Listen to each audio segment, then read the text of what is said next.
What's up, you sexy motherfucker?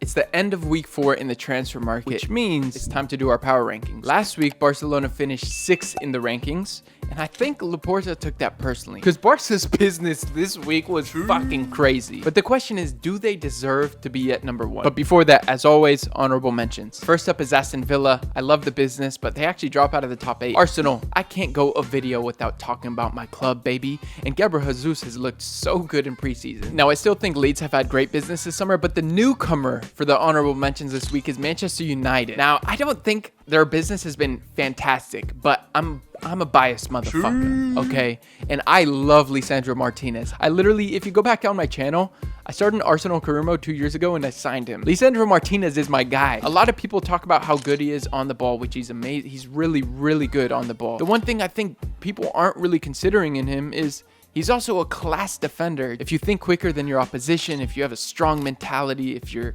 great positionally, you don't necessarily need to rely on your physical traits in football. He's just a great footballer, and I'm bummed he didn't join Arsenal. But fuck, what a player. They spent around 56 million pounds in the transfer window already, which is a decent amount, and they still have a good amount of business left to do if they really want to compete. But Lisandro Martinez gets him in the honorable mentions for me. Coming in at number 8, their first time in the power rankings is Juve. They completed the obligation to buy on Chiesa's loan deal. They signed a young fullback for 7.6 million pounds by the name of Andrea Cambiaso, who's going to be loaned back out to Genoa next season. But the real reason they're in here is Paul Pogba and Di Maria, specifically Paul Pogba. He's just going to walk into Juve and absolutely tear it apart. I mean, when he's in a team that just allows him to be himself and enjoy his football, he's top 5 midfielders in the world. Like, Paul Pogba is one of the funnest, most entertaining footballers to watch, and I think he'll reach that level again pretty quickly at Juve. I also think Di Maria is a signing that not many people are talking about, but has a couple years left in him at a pretty high level, and will definitely add some things to Juve, whether it's off the bench or starting. With that being said, though, Juve still has a lot left to do in the transfer market if they really want to compete in Europe, and for that reason, they're only at number 8. At number 7 is another newcomer, Chelsea Football Club. They spent around 77 million pounds net, and they definitely lost a few players, which is the reason why I have them at only 7. And they still have things to do in the transfer market to get higher. But Raheem Sterling for 50 million pounds is a fair deal in my opinion. I didn't realize he only had 1 year left at City, so I think City are getting a good deal for him, but he's automatically going to come into Chelsea and become their best winger.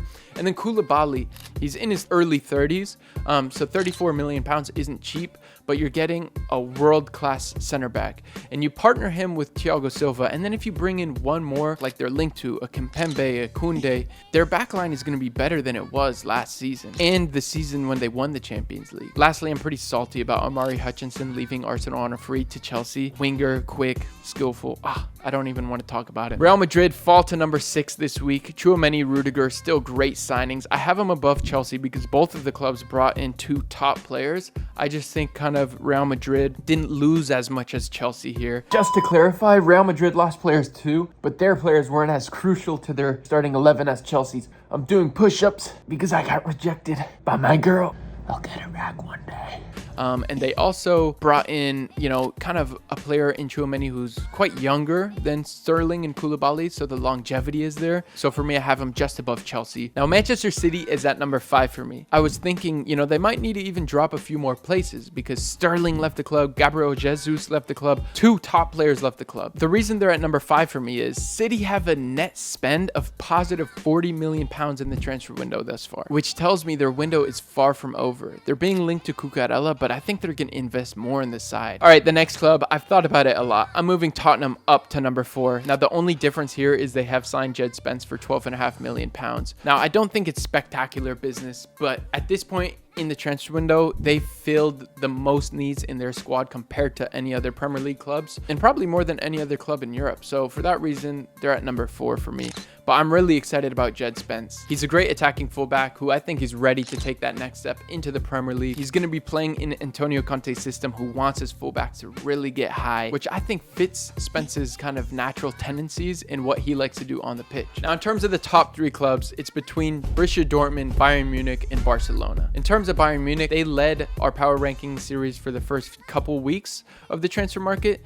I don't think, especially with Lewandowski leaving the club, they're probably going to be my third. So it's between Borussia Dortmund and Barcelona. I think Barcelona have had a fantastic window. Raphinha, Frank Kessié, Christensen, Lewandowski. I don't question their quality on the pitch in terms of who they brought in. I think Lewandowski is such a quality player. I don't care what people say about his age. He's one of the most professional players in the world when it comes to taking care of his body and how he approaches the game. So I think he at least has 3 to 4 years. You know, he's similar to Cristiano in that way. But I am a bit concerned when it comes to sustainability and finances and what the hell is going on at the club. I mean, they apparently owe Frankie de Jong 17 million in wages, but they're going out to spend all this money on other players. It's so hard to actually understand what's going on at Barcelona with their finances that I can't put them at number one. Borussia Dortmund, no question, extremely sustainable. All the players they brought in improved the side, 22 million pounds net versus 67 million pounds net for Barcelona. Anyways, let me know your thoughts in the comments. This is probably the hardest episode I've filmed so far. I've been filming for an hour trying to decipher all this shit. And if you made it this far in the video, man, you're a sexy animal. I love you so much. Thank you, and I will catch you next week.